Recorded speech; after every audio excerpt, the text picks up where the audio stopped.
Hello guys! So karon maghimo ta og bar charts kay sa previous nga video naghimo man tag line chart no.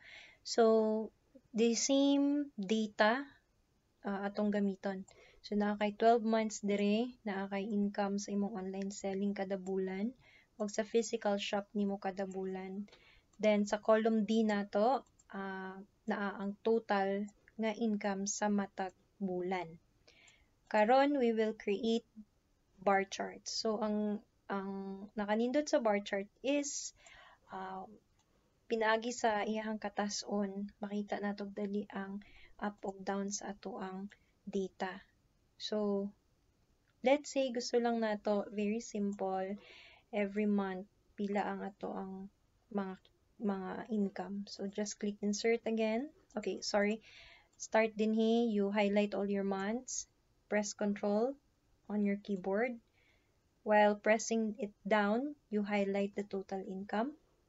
Click insert. Click this button here and then select 2D column. Okay? So as you can see, we have different bar per month. Depende sa imuhang katason sa imuhang income ana nga month, automatic mag-calculate sa Excel sa iyahang height. Okay, so click a bar and right click and select add data labels so that makita nimo ang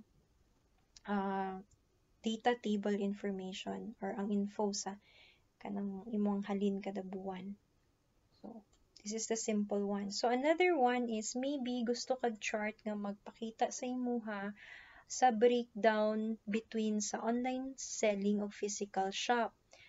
Gusto ka comparison kung sa January asa ang mas taas nimo nga income gikan, i-breakdown nimo. So ang atong buhaton is very simple. Again, highlight the months, highlight the online selling, and also include the physical shop.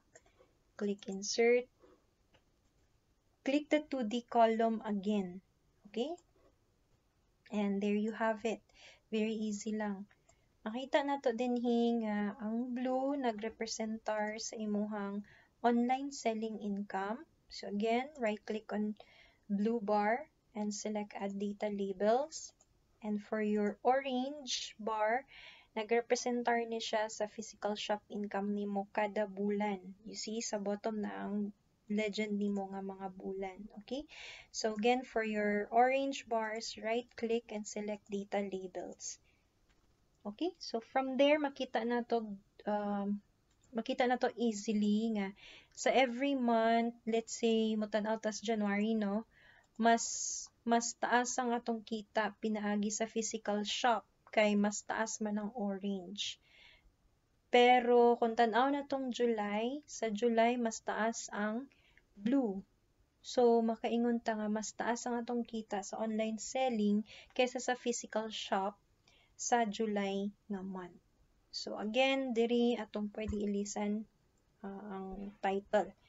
So online shop versus physical shop income.